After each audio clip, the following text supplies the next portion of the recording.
Most people lose their free will to those programs, and it's that uncompromising will where you keep training the animal to stay, to get beyond all the cravings, the feelings, the habits of the body, and catch yourself. The best-selling author and host. The #1 health and wellness podcast. On Purpose with Jay Shetty. I think the most beautiful and powerful thing in the world is a repetitive thought.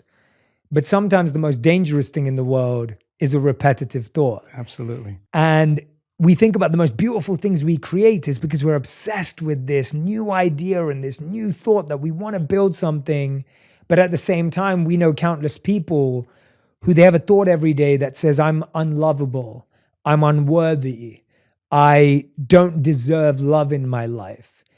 If someone's having a negative, repetitive thought, specifically around self-worth, what they believe they deserve in love, where do they start with that thought?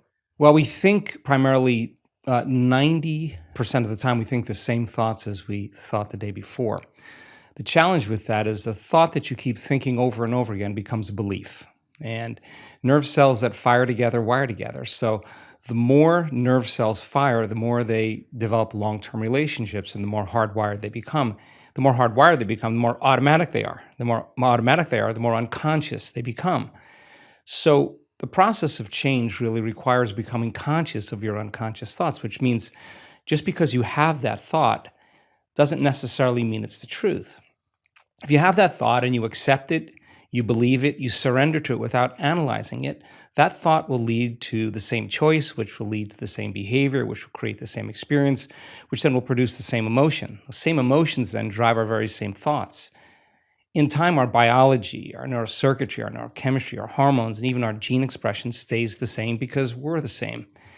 So in the process of change, when you come up against that unconscious belief and you make it conscious, most people get uncomfortable when they confront that thought. And they're stopping an automatic process. And the body, which has been conditioned to be the mind because it's doing something over and over again, that's a habit, is craving the experience because it wants the emotion associated with it, right?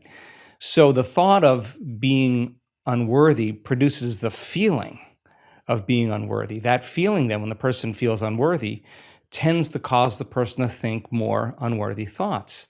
It only takes a thought and a feeling, an image of yourself and an emotion, a stimulus and response, and you can condition the body to memorize that behavior and that emotional state better than the conscious mind. So the moment we inhibit that thought or the moment we become conscious of it and we no longer accept it, there's a biological craving that takes place in the body because the body has been conditioned to be the mind. So the body starts influencing the mind to think more corresponding thoughts equal to that feeling. So here comes the assault. Then you're not only unworthy, you're everything else that goes along with that feeling. And this is where people have to make up their mind if they truly want to change. Because if you decide to confront that thought and make a different choice, get ready because you're going to feel uncomfortable. It's going to feel unfamiliar. And there's going to be some uncertainty because you're stepping out of familiar territory. You're stepping out of the known and you're stepping into the unknown. Now, this is really when you leave the bleachers and you get on the playing field because the brain immediately looks around in its environment to see if anything's changing because you're changing, and you see that nothing in your world is changing because you actually haven't fully changed yet. So the moment we look for evidence in our life and we don't see it, sooner or later, most people accept that thought, which leads to the same choice, which creates the same behavior, which creates the same experience, that produces the same feeling. And then they say, oh, this feels right to me. No, that feels familiar because you've just returned back to the known self. I think that when people truly want to make up their mind to change and they become so conscious of those unconscious thoughts, they would never go unconscious to them again. That's the moment the body is being reconditioned to a new mind. If you inhibit that choice, that leads to that habit or that behavior. A habit is when you've done something so many times, the body knows how to do it better than the brain. Now you're stopping the body from being on its automation, on autopilot. And if the body's craving the feeling of unworthiness and you're stopping the body from feeling that way, and you're aware in your life how you speak, You're aware in your life how you're feeling, and you're checking in, you're saying, do I really want to feel this way? This is that river of change where you're going from the old self to the new self. So it makes sense then. If those principles in biology work in that way, they could actually work in our favor. So if you said, okay, I'm going to sit down for a few minutes, I'm going to become so conscious of my unconscious self, my unconscious personality, that victory today would not be going unconscious to those thoughts, behaviors, and emotions. Okay, let me get so familiar with them that I don't go unconscious. Okay, I got that down. Now, what thoughts do I want to fire and wire in my brain? And if a belief is a thought that you keep thinking over and over again, with intention and with attention, you'll switch on that prefrontal cortex and assign meaning to the act and start installing new circuits in your brain. If you keep doing it over and over again, it becomes more hardwired, it becomes more automatic. And now you're installing a new belief that you are worthy of love, you are worthy of abundance, you are worthy to heal, whatever that is. That's the thought you do want to believe in. And when it matters the most is when it's the hardest. Because if you don't have the circuitry in place, you'll default back to the old programs, right? So then if you said, how am I going to be in my Zoom calls today? How am I going to be in traffic today? How am I going to be with my ex, my coworkers? And you started thinking about and rehearsing how you were going to act in certain situations. The brain actually doesn't know the difference between the real life experience and what you're imagining. The research on mental rehearsal shows that the brain will look like in time that it's already had the experience and it's vacant of the experience. Now, keep firing and wiring those circuits and you're going to begin to behave that way. So now you're installing circuitry now to use in your life to get your behaviors to match your intentions. If you said, how would it feel to feel worthy of love? How would it feel to be grateful for life? How would it feel to be worthy of abundance? And you said, I'm going to teach my body emotionally what this feels like before the manifestation of the event. You're not waiting for your life to change to feel worthy. You're actually changing your life by becoming worthy. You're generating abundance. You're generating love. You're creating an elevated emotion. Now, our data is so compelling because when you truly begin to elevate your emotional state and you could really lock in, to those elevated emotions, your body is so objective that it actually believes that it's living in a whole new environment before the environment changes. In other words, the body's believing it's in that new future. And if the environment signals the gene, and it does, and the end product of an experience in the environment is an emotion, you're actually signaling genes ahead of the environment, and your body will begin to become conditioned to a new mind. Now think about this. If you did that every day, the word meditation literally means become familiar with. You become familiar with your old self, you become familiar with your new self, and you say, I'm not getting up until I feel this feeling.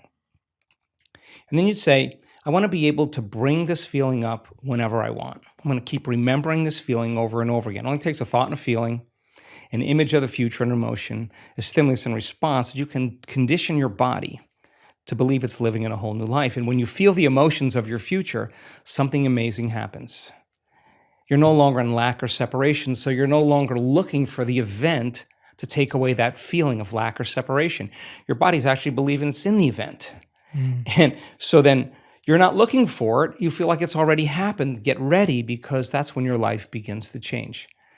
And so we've discovered that if you're actually practicing this and you immersed yourself in that experience fully for 7 days, the amount of metabolic and biological changes that will take place in your body will be so significant that your body will actually believe it's living in that future. And yet, most of the people that come to our workshops are literally in a ballroom.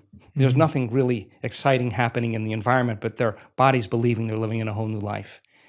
And so one thought leads to a choice, which leads to a behavior, which creates an experience that produces an emotion. So then new information, new knowledge begins to cause you to think differently. If you can remember that knowledge and begin to make a different choice because you want to experience the truth of that information, you'll have to behave differently. And when the experience occurs and you feel the feeling of your abundance or wealth, I guarantee you're going to continue wanting to make the process of change something consistent in your life. This is why I love talking to you. I mean, that literally, you could just, what you just said there, I hope everyone listens to it again and again and again. And partly, I think there's something to be said for that. The best things that have rewired my brain and my mind were things that I repeated daily. I took something that I loved listening to or loved learning or reading a paragraph of a book, and I would literally just reprogram myself by giving that to my mind every single day. Yeah. And as I'm listening to you talk, I think there's a few really powerful things I wanted to pull out. When I lived as a monk and studied the Vedas, they would talk about thoughts in different modes. And there are 3 modes: the mode of ignorance, the mode of passion, and the mode of goodness. And there's a hierarchy to those thoughts. And so the mode of ignorance would be an unfulfilling thought or a completely fear or insecurity-based thought, which would be, I am not worthy, or I am unlucky and I can't do that. I can't be in love. No one can be in love with me. That's like a mode of ignorance thought.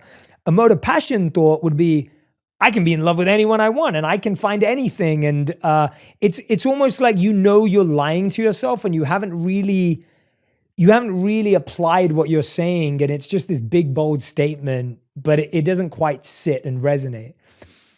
And the mode of goodness thought is, I can take steps daily to create love in my life right now.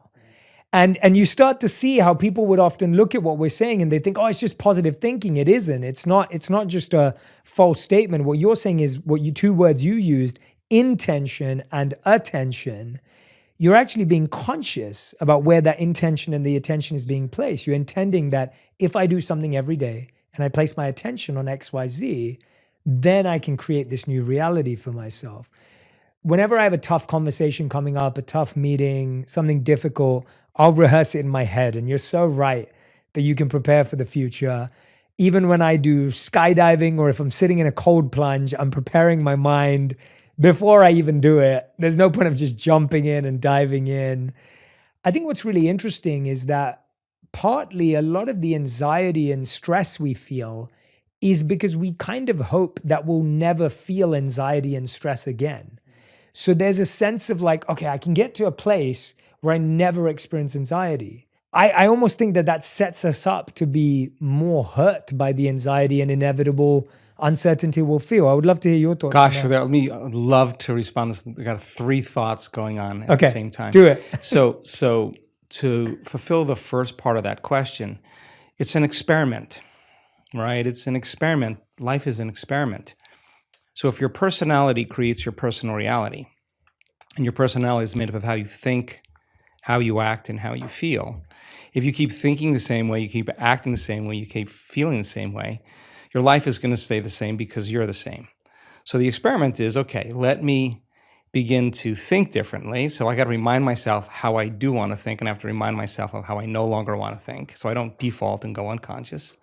Let me remind myself how I'm going to behave so that I could actually get my behaviors to match my intentions. And let me remind myself of how I'm going to feel. If I'm able to succeed in that day, then there should be some change in my life. It's the experiment. And if it doesn't change, that doesn't mean the law doesn't work for you. It's just you're not that good yet. You just got to keep practicing, right? So the act of disconnecting from your life long enough to remind yourself of who you do want to be and who you no longer want to be, that experiment then is the experiment called life.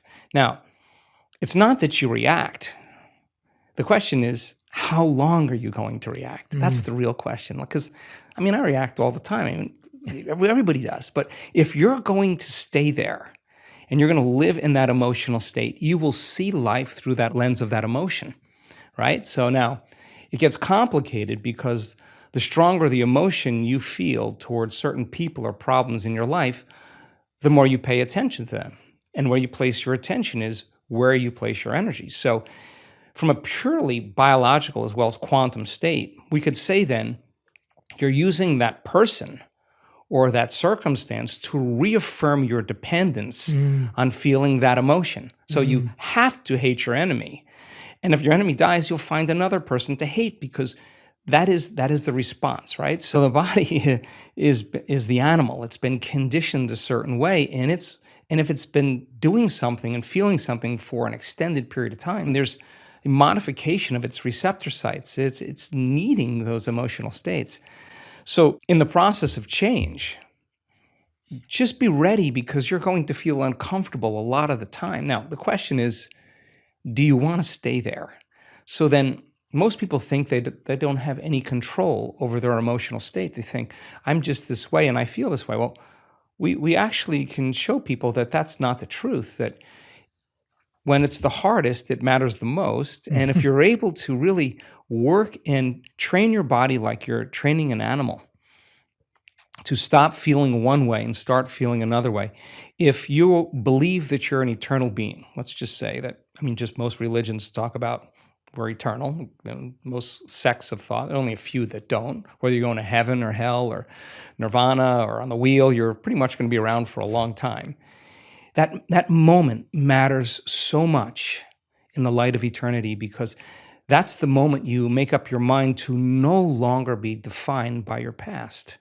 Why are you being defined by your past? Because emotions are a record of the past. And so then if you're feeling that emotion, your body is believing it's back in that same experience of the past. So the more knowledge that we have and understanding that justified, valid or not, those emotions are hurting no other person but you, because the long-term effects of living by those emotional states, those survival states, are actually down-regulating genes and creating diseases. Sooner or later, you're going to have to ask yourself, is this loving to myself?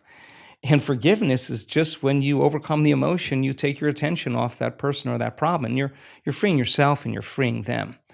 So people do the best with what they think is available. That's my belief. And if you're unaware that you can control your emotional states, you'll rely on something outside of you to do that, whether it's a computer game, whether it's a Netflix show, whether it's a drug, whatever it is that you need to make that feeling go away. You're dependent on your outer world. And I think that's a hypnosis. That's a conditioning. Teach people that you can actually regulate and change your emotional states.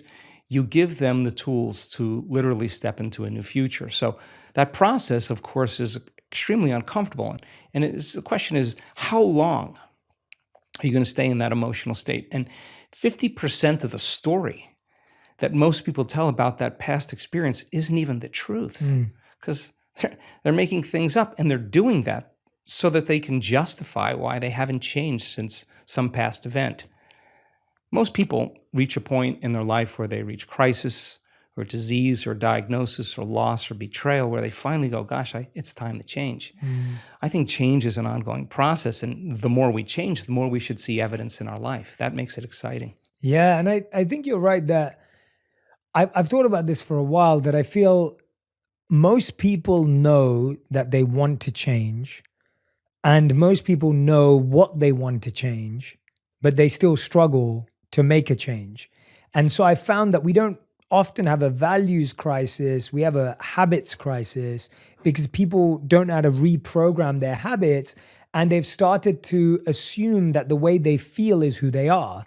And I wonder how you think about this, because I think we're living at a time where what you just said is like you either kind of find a way to numb your feelings, so you're turning towards something external to numb how you feel, or today we're being told, well, feel every feeling and emotion completely. And then often we don't kind of get to the reprogramming phase. So I guess, how do you know how long to take a feeling seriously, effectively, and assessing it before you kind of take action on it? Feelings and emotions are the end product of past experiences, and we can remember experiences better because we can remember how they feel. The stronger the emotion we have to some experience in our life, the more altered we are inside of us.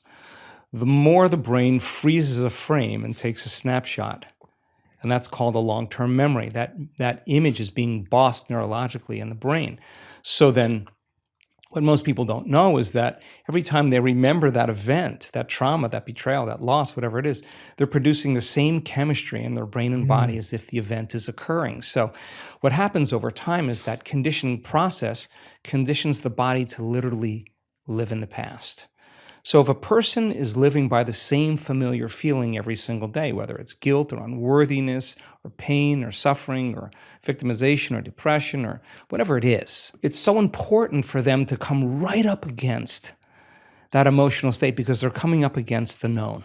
The question fundamentally becomes, for that person, is it possible then to feel a different feeling? Now, if you cannot feel a different feeling other than the feeling that you're used to feeling, it should tell you volumes about that feeling because it's going to influence your very same thoughts. So the research that we've done over and over again is that the only way you're actually going to reprogram your brain to work in your favor is you got to learn how to regulate your brainwaves. And you know this, of course. Beta brainwave patterns are thinking brainwave patterns. It's the analytical mind. It's our critical facilities. We're in beta right now. We're aware of our bodies. We're aware of the environment. We're aware of time. The neocortex is switched on. It's what plugs us into three-dimensional reality. It's the seat of the autobiographical self. There's a lot of circuits in there from things you've learned intellectually and things you've experienced in your life. So for the most part, it's a repository of the past, right? And so 90% of those thoughts that we think being the same thoughts as the day before tend to become like automatic programs, and they become more subconscious or more unconscious. So in order for us to begin to change those programs, we got to get into the operating system. And the only way we do that is we got to slow our brainwaves down in that thinking neocortex. The challenge for most people is they have so many demands in their life. They have so many emotional responses to circumstances in their life that they're living in a state of stress and living in a state of survival. In a state of stress and survival, you don't close your eyes. You got to keep your eye on the ball. You got to keep your attention on the outer environment. So their brains tend to work in a higher brainwave pattern, a mid-range or high-level beta brainwave pattern. And that's like driving your sports car in first gear. It's a lot of energy for the brain. So learning how to regulate and slow your brainwaves down is something that we've been very, very interested in. When you teach people how to do that, it could become a skill. And when the brain starts to relax and it moves into less of that chatter that takes place in your brain and more of kind of an imaginary state, the brain sees in pictures and images, it's more creative, we're moving into that alpha state. So now the door between the conscious mind and the subconscious mind opens up as we get beyond our analytical mind. And our analytical mind is actually what separates the conscious mind from the subconscious mind. So as you slow your brainwaves down, you get into alpha, you're entering the operating system. And that's where you can rewrite a new program. That's where you can rehearse a new script. That's where you can begin to plan your behaviors in an intentional way. If you can't change your brainwaves, then it's like your computer running amok with all of those programs and you yelling at it, telling it to stop. You're not in the operating system. Some people can get to the point where they're so relaxed that the body's in a light sleep, and yet they're conscious and awake, and now they're in this theta brainwave pattern. And in theta, that's a hypnotic state. We're very suggestible to our thoughts. We're very suggestible to information in that state. And that state then is where we see the most change take place. And so the person can literally change from the inside out when they learn how to get into the operating system. You've just hit the nail on the head with the constant experience everyone has. I think, again, going back to what I was saying, that when we're trying to make a change, the thing that blocks us from making the change is usually stress. If I'm trying to be a kind, loving, compassionate person, but I'm stressed out, I'm likelier to be snappy and rude and condescending. If I'm trying to be healthier in my diet, but I'm stressed out or burnt out, I'm going to reach for the sugary food or the carbs and the fat. Like, that doesn't come from anything else but stress. To take away the feeling. To take away the feeling. Take away the feeling, right? Yeah. So let's get real clear, because I think it's important for people to understand when we're talking about stress and we're talking about living in survival. It's so important to name those emotions, because anger and frustration and control and hatred and envy and jealousy and insecurity and unworthiness and guilt and shame and suffering and depression, those are all derived. Those are emotions that are derived from the hormones of stress. And psychology calls those normal states of consciousness. Those are altered states of consciousness. Because in stress, the physiology is that we're knocked out of homeostasis. We're knocked out of balance because we're perceiving some threat, some danger, some emergency.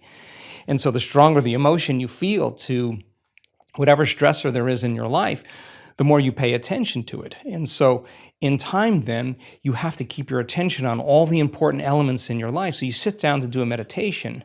And when you're living in stress and you're living in survival, there's only three things that are important in that moment. Your attention is on your body because you got to preserve it. Your attention is on something in your environment. And what's in your environment? People, objects, things, places. And you're very preoccupied with time. And when you're in stress and you're in survival, the brain goes onto a default mode and it's naturally trying to predict the next moment based on what it's learned in the past.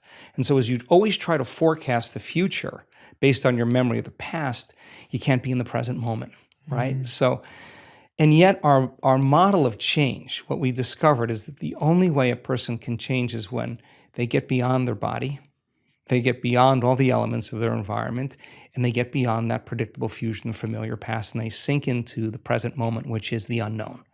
So if you can't do that because of the hormones of stress, most people will sit down and they'll say, okay, I'm going to close my eyes. I'm going to start this process where I'm going to rehearse how I'm going to be today. And they start thinking about their cell phone.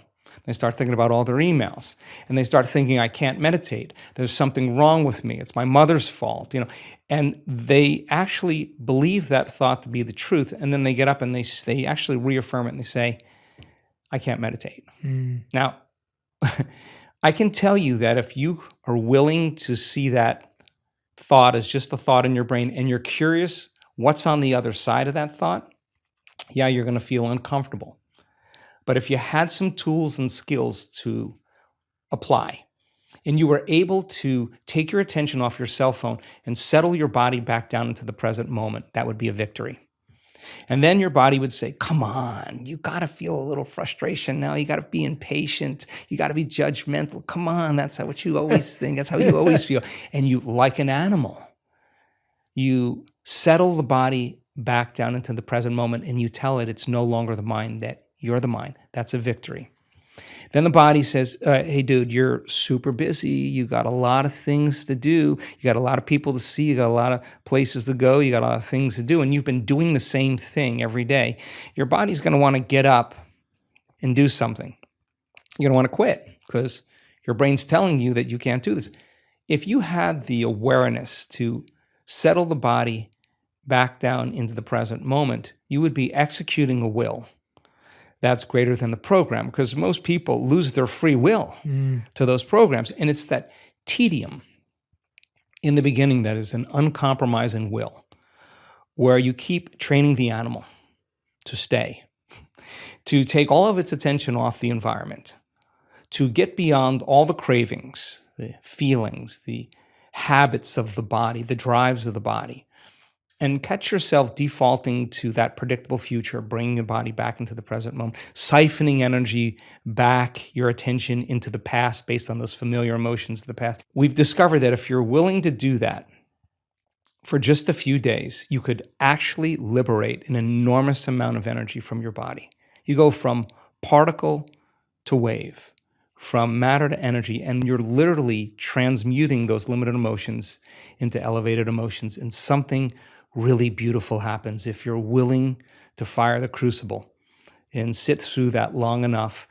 All of these emotions move, that energy moves right up into the heart, and the person starts falling in love with life. They start feeling this state of gratitude, this gratefulness to be alive, this ineffable word of relaxed and awake. And something really magical happens when we've discovered this little simple thing.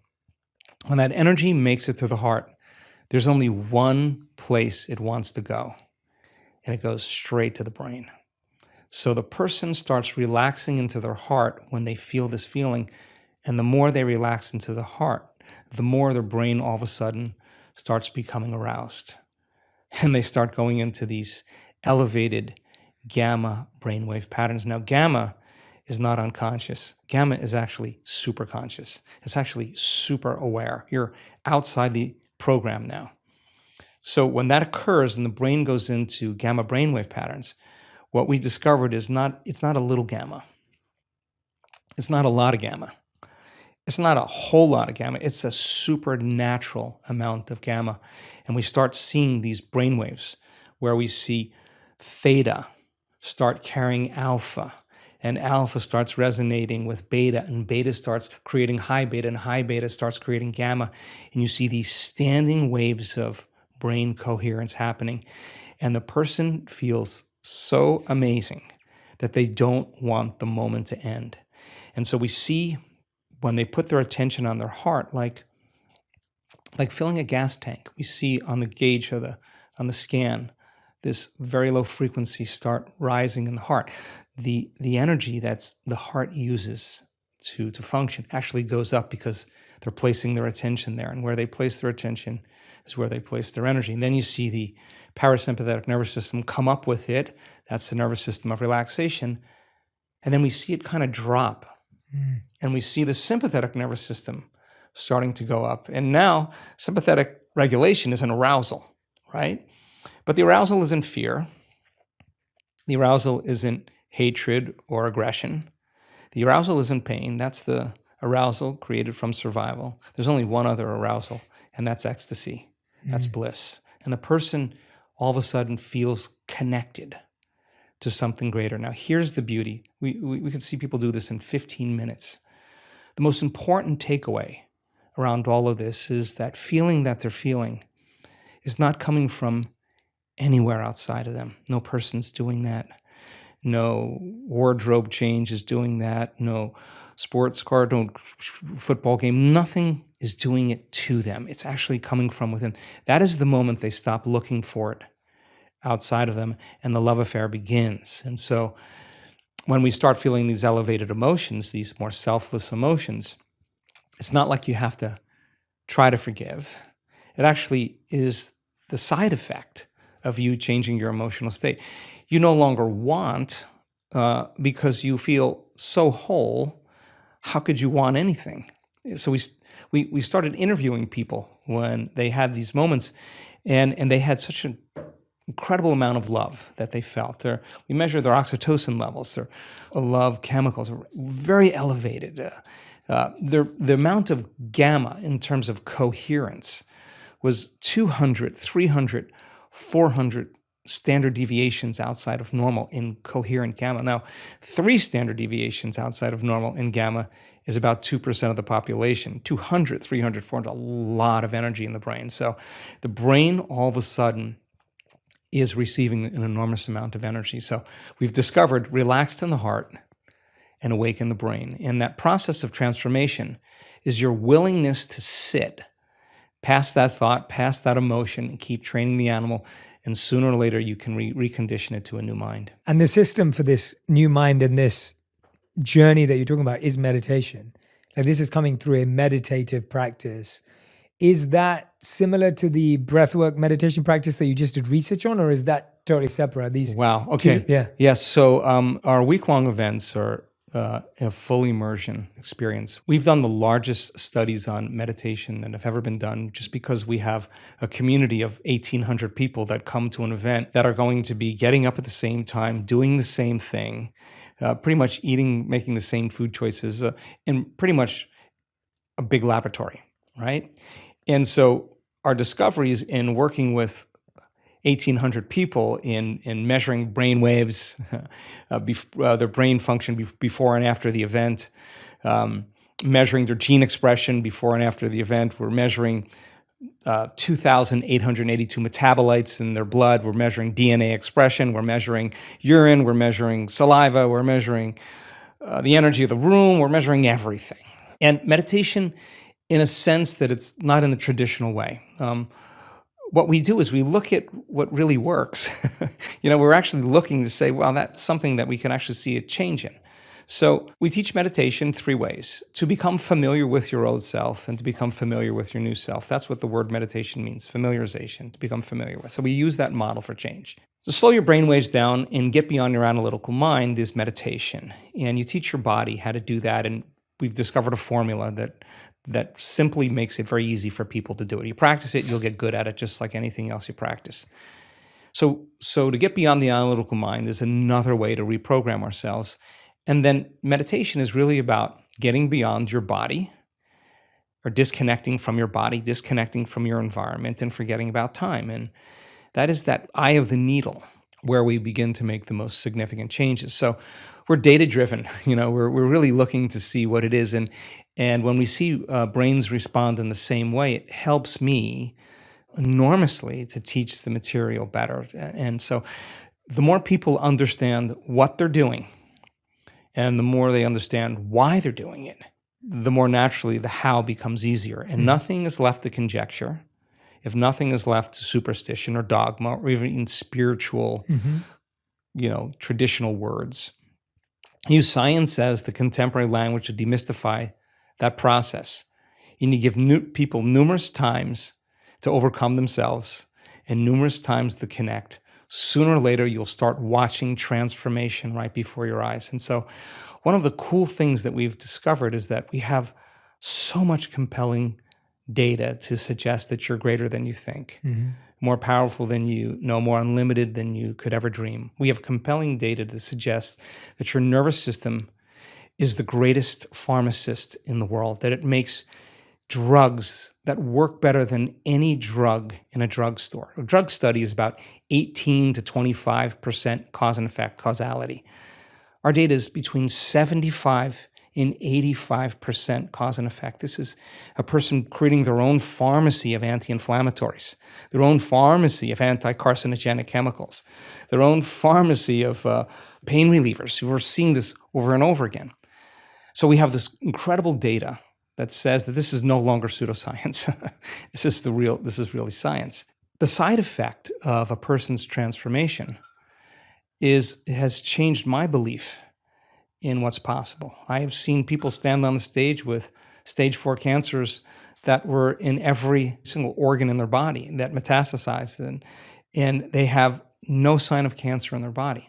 And we have data that suggests that you put the blood of an advanced meditator and a uterine cancer cell, a pancreatic cancer cell, 70% of the mitochondrial function in the cancer cell is diminished. And the mitochondria is the energy packets of the cell. It's taking energy out of the cancer cell. It works perfect with what we're seeing with the testimonials that people are telling around the world. We've seen blind people see, we've seen deaf people hear, we've seen people with spinal cord injuries walk again, we've seen ALS change, we've seen all kinds of unbelievable health conditions changed by a person simply changing the way they think, the way they act, and the way they feel. How long have you seen certain things last? Like, how much does the practice have to continue daily to sustain impact? Because I feel that this isn't, as isn't a one-off thing, and that isn't what you're encouraging. Like, this is the experience of when someone's coming to a retreat or an event, they're having this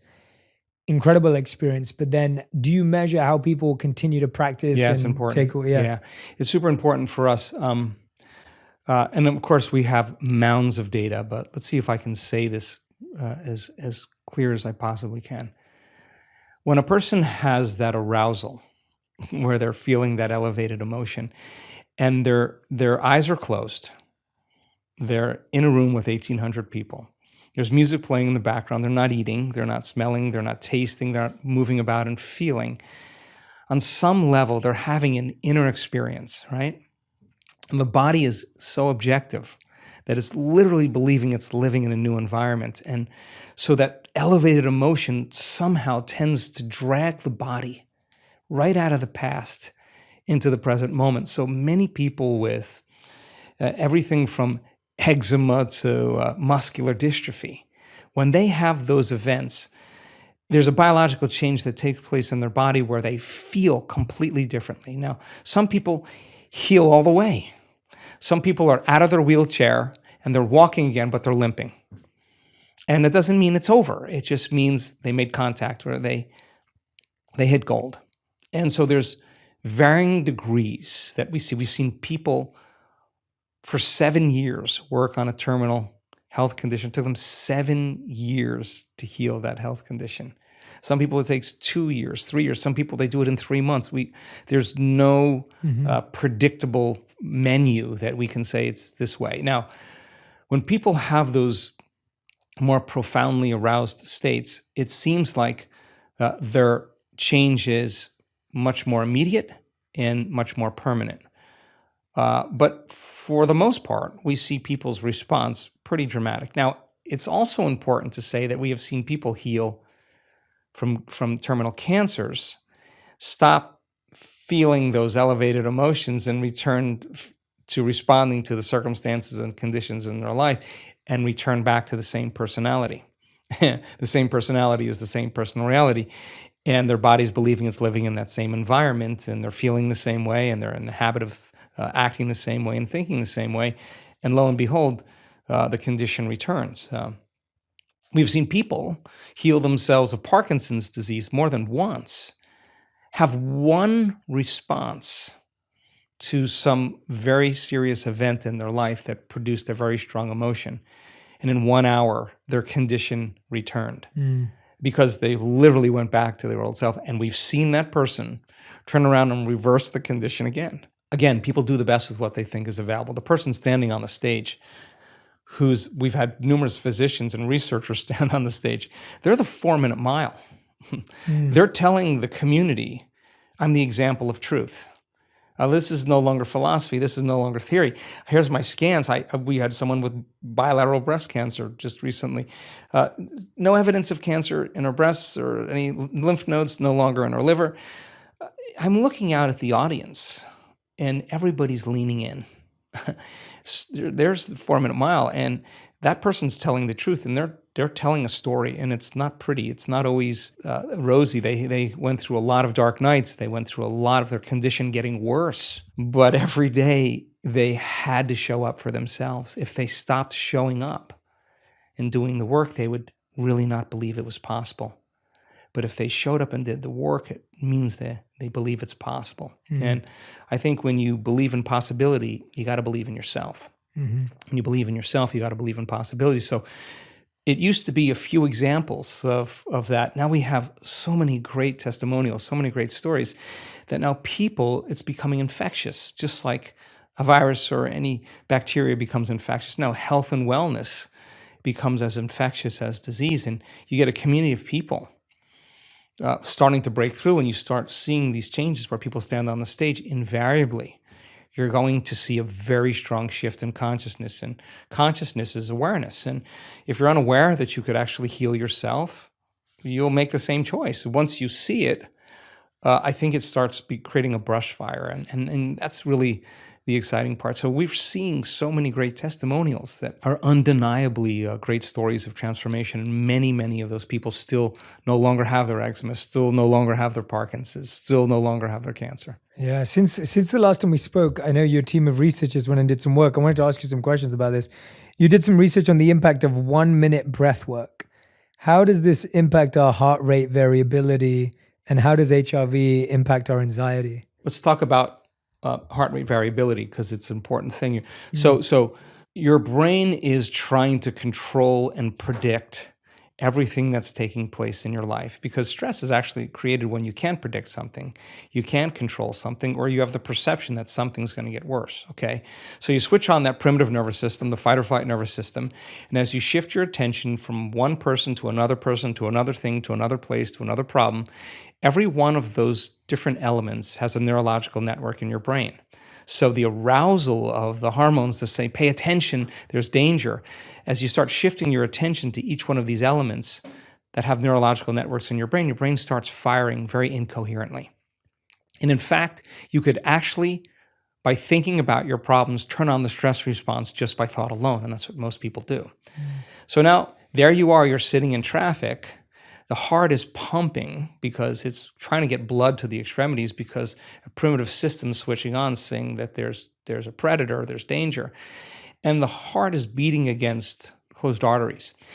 And the heart starts beating out of rhythm, it starts beating out of order, and it starts beating very incoherently. So when you have incoherence in the brain, and you have incoherence in the heart, when waves are incoherent, when they intersect with each other, they cancel each other out. And when they cancel each other out, that's less energy in the brain. If there's less energy in the brain, you're going to default to some of those reflexive systems.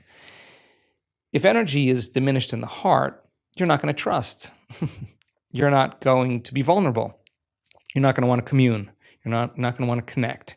You're not going to want to feel grateful. It's not a time to feel any of those things. It's time to run, fight, and hide.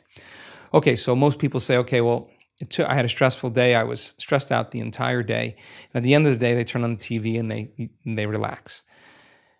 The important thing to realize is that if you're relying on something outside of you to change that emotional state, you'll become dependent on it. So is it possible then to begin to create more coherence in the brain? And the answer is yes, because when you're under the gun of those chemicals of survival, you're narrowing your focus on the cause. You hear something moving in the bushes, you freeze, and you narrow your focus. And it's that narrowing of focus that tends to be obsessive. When we're in stress, we overthink things, we overanalyze. That actually, we've discovered, makes the brain worse. And it actually makes the heart regulate more out of order. So then we said, okay, if the brain is narrowing its focus and it's becoming over-attentive, what if we teach it how to do something else? What if we teach it how to broaden its focus? And instead of focusing on something material or something known, just open up and focus on nothing. And the act of broadening the focus actually causes a person to stop thinking and doing and start sensing and feeling is actually what starts to slow their brain waves down.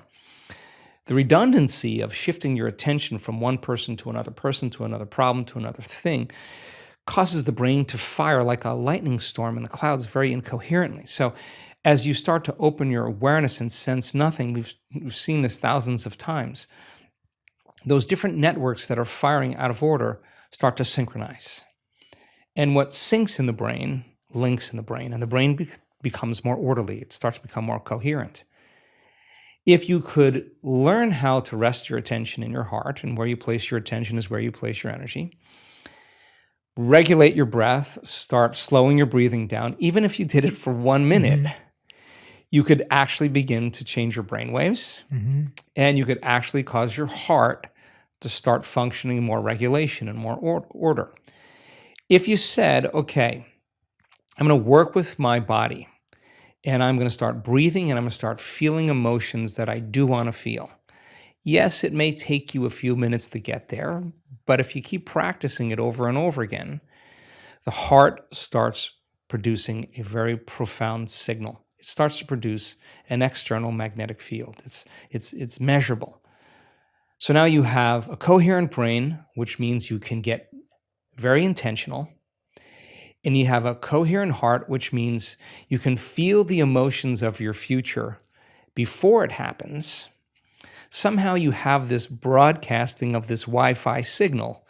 And the brain tends to be electrical in nature, so it sends out an electrical charge into the field. The heart is the magnetic charge. It's what draws things to us.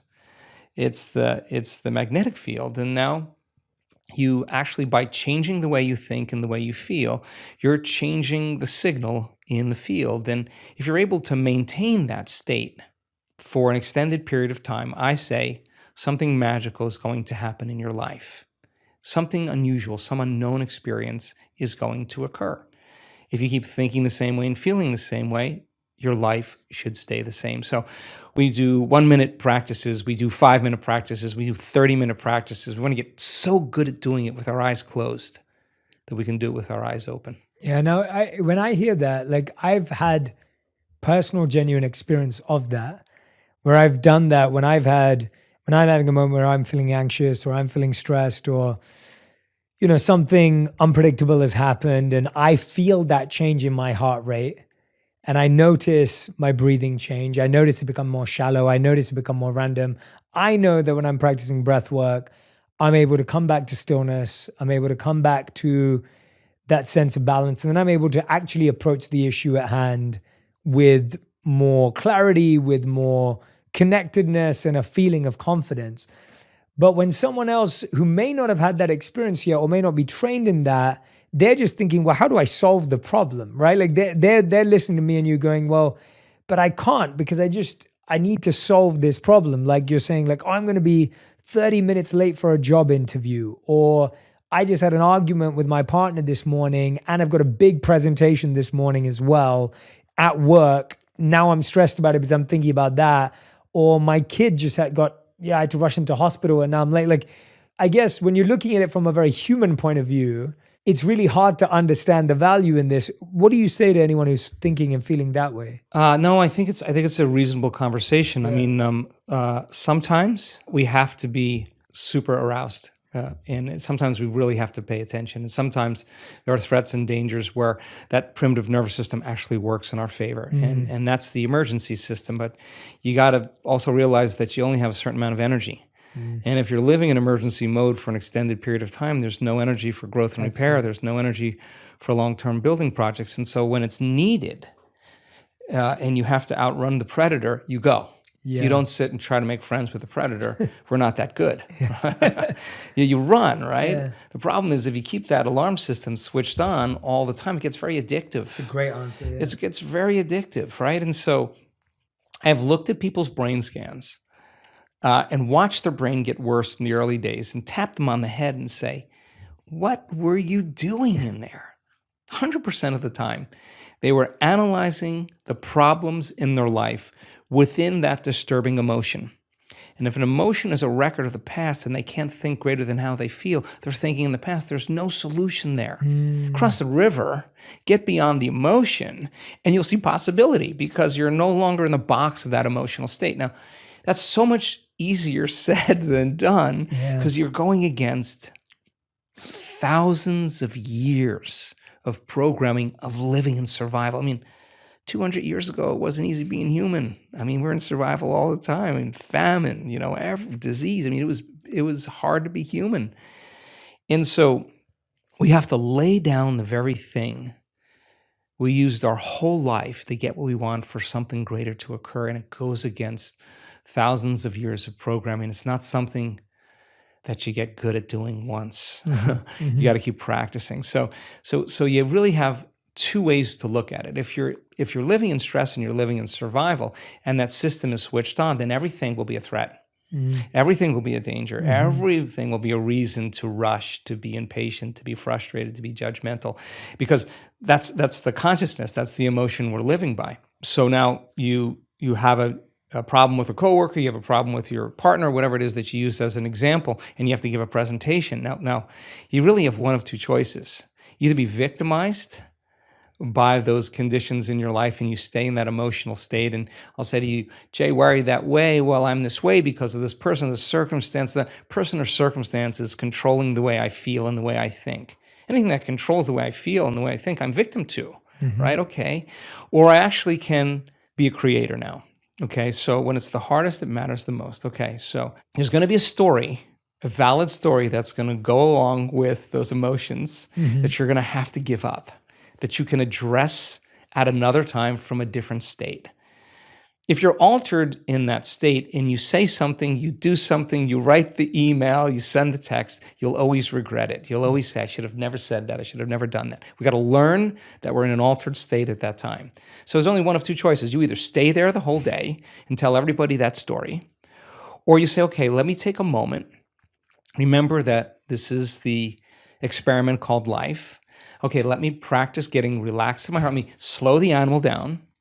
Let me practice. I'll take a few minutes. Now, let me breathe. Let me get my state back. Let me change everything. Okay, let me remember who I am, who I want to be when I open my eyes, and let me practice that again. Now, even if you had to do that 10 times in one day, I would say it was a day worth living.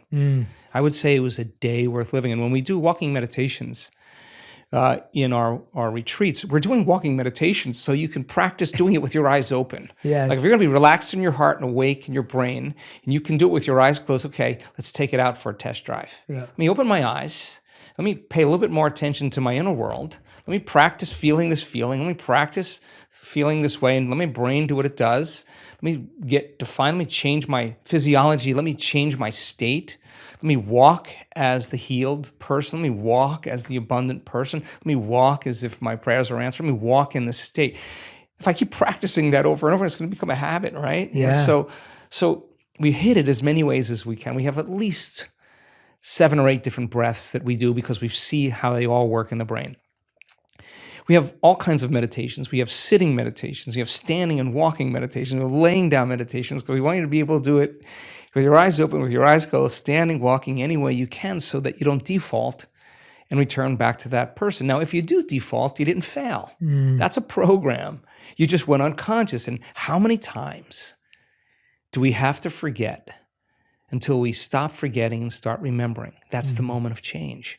No one cares how many times you fell off the bicycle. If you ride the bicycle now, you ride the bike. So it's the constant process every single day. And I think that sometimes we look for evidence in our life and it hasn't happened. And I think it's so important that we still show up. Yeah. Yeah, because that's where you're changing the most. And when you get to that point where you could care less if it happens or not, because you feel so happy, so grateful for who you are, get ready, because your life is going to begin to change in magical ways. I'm so proud of our community, not because they do the work every day, not because they're trying to be good or please anybody. They do it because they don't want the magic to really end. The experiment is too good. They're going to continue to be a creator in their life. So then when they change the way they feel and the way they think, and they start seeing evidence in their life, they're going to remember what they did inside of them to produce that outcome, and they're going to believe they're creator of their life and less of the victim of their life, and that's empowerment. Yeah. And you can't take that away from anybody. You can't tell me now you're too sick to do that. You can't tell me you're too old to do that. You can't tell me you had a horrible past, you're too out of shape. You can't even tell me that you never meditated before, because we have people that come, they know nothing, they get dragged by somebody, and they have the most profound experience because they're not expecting anything. And we have data that suggests that when you don't expect anything, you're going to have a profound moment. So everybody can do it. There's nobody that's so special to be excluded from this process. And we have had people that have had brutal pasts with abuse, with trauma. We've seen Navy SEALs and prisoners with horrible, horrible memories literally transform in 7 days. And I could say right now that you make the time every single day to decide who you're going to present to the world, and you get up as that person. You're going to fall a lot of times, but sooner or later, once you start to change, it's pretty hard to go back. Yeah, I think we so easily forget that anything that we've achieved today, any place we've got to, was a commitment to refining the process. It was a disciplined effort to make a tiny improvement on something else. When you give the cycle example, the bike example, the idea that you got back up and you maybe changed one thing. You knew to shift your balance differently. You knew to pedal at a different pace. Like, you tried these different things. And it's what you're saying, that it's an experiment. If we keep trying the same thing, we get the same result. But the point that I love that you brought up to that answer was the idea that sometimes you do need to be an emergency, but don't make emergency a habit. Exactly. And I think that's where most of us veer off on the wrong path. I was asked recently, anyone who knows me today knows that I'm a hardworking, productive, high-performance type of individual. I live a very scheduled life and a disciplined life. And the biggest question I get around the holidays is, Jay, are you able to switch off? And I always go back and give the credit to my monk training and say, I switch off immediately. As soon as I'm on the flight home, I remember before Christmas, I was getting on a flight home back to London, and I was off the moment I stepped onto the flight. And it was because it's not because I'm special or because I'm unique or I have superpowers. It's because I've simply done what you said, where I've trained myself to always be present. And so if I'm really present in my work, like I am with you now, then when I'm on the plane, I'm just present and I know that it's time to switch off. And so I think the idea that our presence bleeds and our lack of presence bleeds, and it's not that you can selectively be in emergency here and not in emergency here. The state you're feeling is going to spread across your whole life. Like, I know a lot of people who are high performance, and I've had to be mindful of this as well. It's like they're high performance at work, but then they take that high performance and they give it to their family. And now their family is getting a high performance dad, and they don't want that. They just want their dad, or they want their mom. And so how do we develop that? I guess that's a highly trained ability, is what you're saying, is we get the ability then to say, okay, I know when to use this and when not to. That's a more heightened state. Yeah, I mean, look, there's nothing wrong with hormones of stress. I mean, that's the only way we could actually survive. We're part human, part animal, part divine. I mean, we have two things at work here. I think the biggest challenge for a lot of people, and 70% of the time, people are living in that state of survival, living in that state of stress. The more you understand what that actually does to you, the more you can make better choices on how long you actually do want to stay there. Here's an example. Many people who are changing a health condition in our work, they start to do the work, they start noticing I'm sleeping better, I have less pain, I got my appetite back, I feel like I have more energy. They start noticing these subtle subjective changes. They go to their doctor, and their scans still show that they have their health condition. So they're noticing a change, but they're not healed all the way. Now, they don't say it didn't work. They say, what is it about me that I still have to change in order to heal? What thought, what behavior, what emotion? So they're a work in progress, right? Many of those people discover that they have one really good hour of meditation where they feel connected, they feel like their heart is opening up, they feel like their brain is coherent, they feel really great, they don't want the moment to end, and then they spend 15 or 16 hours of their day back in a program, rushing around, back in their emotional states, responding and reacting. And they realize that how could 1 hour of an elevated state weigh against 15 or 16 hours of my response to everyone and everything in my life emotionally is derived from those familiar emotions of fear or anger or hatred or pain or suffering, whatever. Okay, so now this is where the practicum actually goes to the next level because they're no longer just sitting down and rehearsing who they want to be. They're actually rehearsing for their life. They're saying, okay, when I see that person, when I'm in that circumstance, I can't go unconscious and feel this emotion, and I can't go unconscious and say these things or act this way. How am I going to act? What would love do? What would greatness look like? They don't know. They read about it. They get more information, and they're building this model. And now all of a sudden, their response to people, to circumstances, to problems in their life are changing. That's because they're changing. Then they notice that their health condition starts to improve a little bit more. Now they don't say, how come my Alzheimer's or my Parkinson's or my ALS hasn't healed? They're saying, how much more can I open my heart in my day and feel this with my eyes open all day long? If I understand that if I live by these emotions, I'm signaling genes ahead of the environment. Ooh, I'm going to stay in this state because it's this emotional state that is actually going to heal me. So I got to remember this feeling, I got to remember this feeling, I got to remember this feeling. And now they're no longer trying to remember the feeling just for any other reason, but because they want to remember the feeling when they're with their eyes open. Now they're understanding that the more that they change, the more that their health changes. And you can have the best diet, and you could do the best exercise, and you could be really rigid in the food choices and vitamins and minerals, and keep your body chemically balanced and physically balanced. But if you're not emotionally balanced and you're constantly in that fight or flight system, stress is when your body's knocked out of homeostasis. Stress is when your brain and body are knocked out of balance. So you could have all those things working for you, but if you are living in fear or you're controlling and you're rigid and you're perfectionist and you're hard on yourself, it's going to make sense that is going to have to change in order for you to change, right? And so people start getting it. That's the only way I'm going to change. If I don't change, it's not going to change. Yeah, one of my favorite things as a practical exercise I ever did was I literally had scripts, and I mean handwritten, like I wrote scripts for how I wanted to feel when I experienced ego or envy. And so for every emotional challenge I had, something that I thought was an unhealthy thought, I literally had like pages and pages and pages of scripts that were built up from research, that were built up from spiritual literature, that were built up from science, whatever it may be, of what did I want to be able to say to myself when this thought or that thought came up.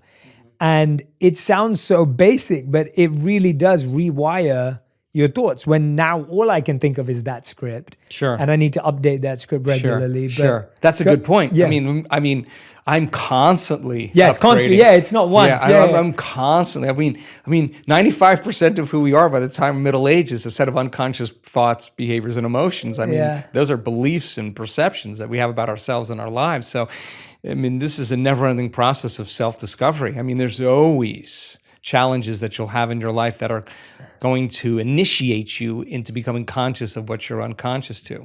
Yeah. And you got to meet those challenges from a greater level of consciousness than the consciousness that's created. And you can't, if you don't, your response and the way you feel and the way you think being the same, and if you believe that how you think and how you feel creates your life, if you don't change the way you think and the way you feel, your life's going to stay the same because you're the same. I mean, that's the way it works. So fundamentally, it's so important for people to understand that it is actually possible to change. It really is possible. It is, yeah. I love that you keep repeating that, because I think that's the hardest part, where you've just, again, the broken record is, I can't change, nothing will change. And not realizing that it's just a set of habits, it's just a set of routines that you've adopted as your reality. And you're going to be uncomfortable, so get used to it. Yeah. And so you could either stay uncomfortable, or you could actually say, how do I want to feel?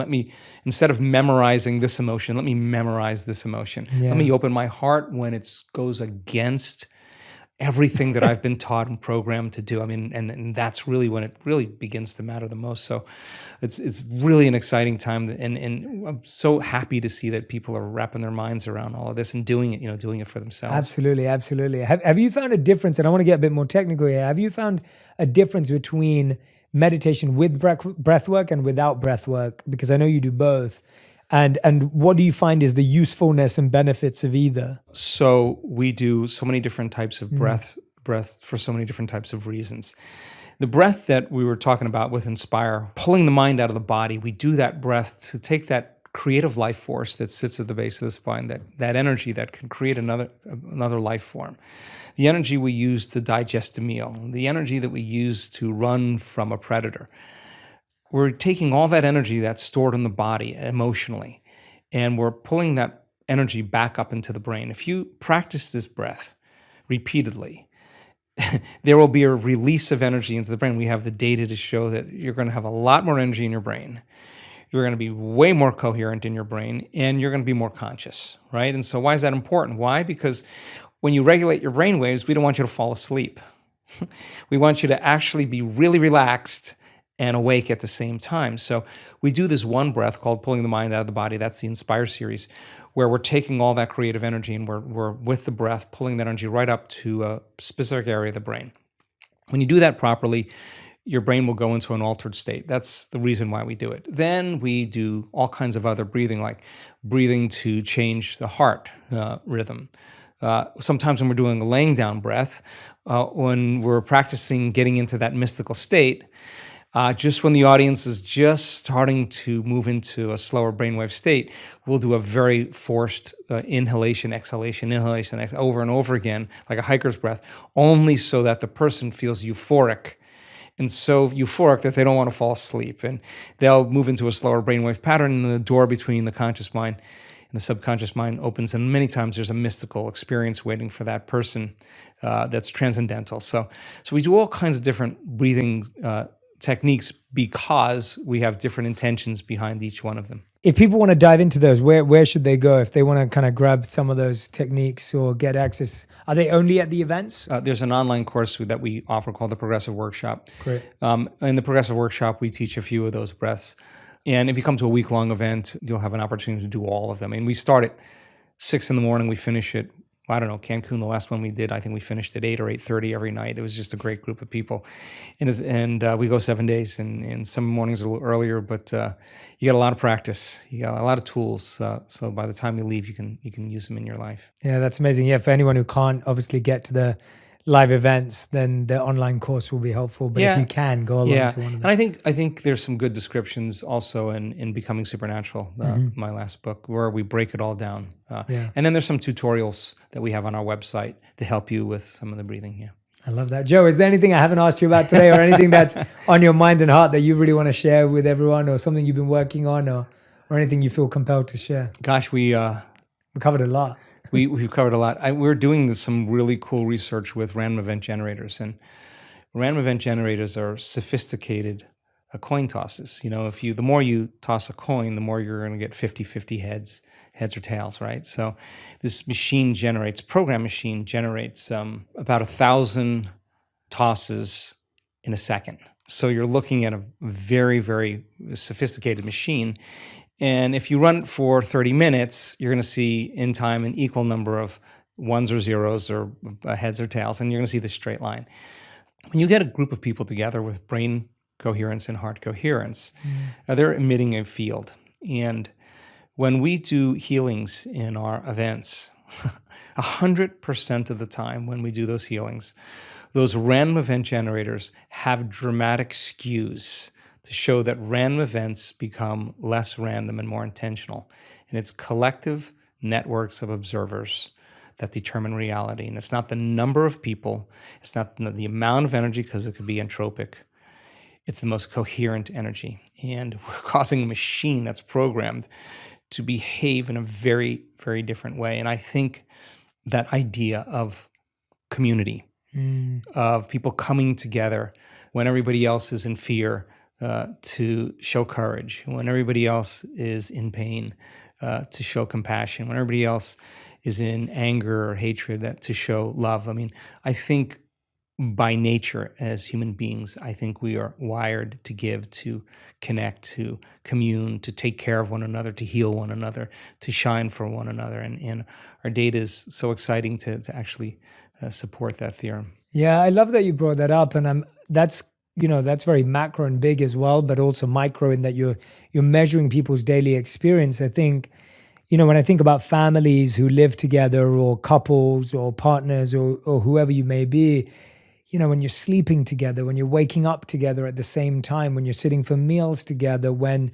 we realize and we know that the science shows that your heart rates sync up, like your heartbeats sync up when you're with someone. And I think it's really interesting because I think today in our individualistic world, there's a big desire to do things at our own time, when we want, how we want.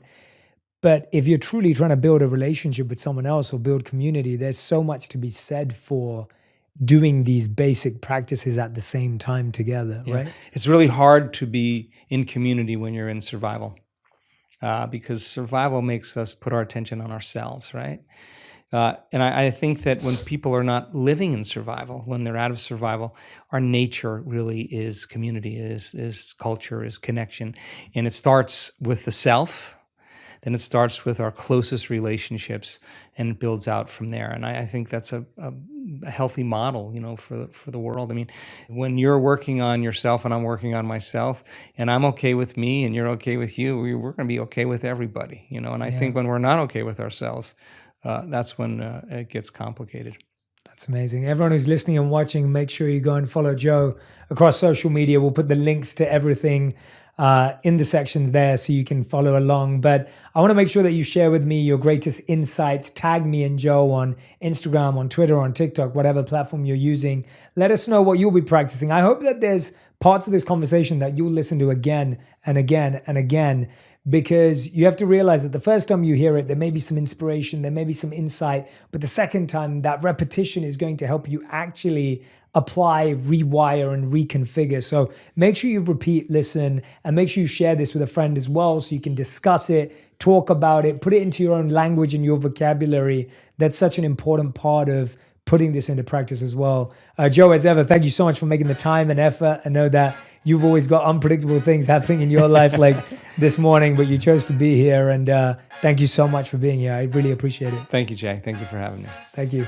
If you love this episode, you'll enjoy my interview with Dr. Daniel Amen on how to change your life by changing your brain. You want to drip dopamine. Don't dump it. Because when you dump it with the fries and the alcohol, the porn, you don't have much left. And so then you have to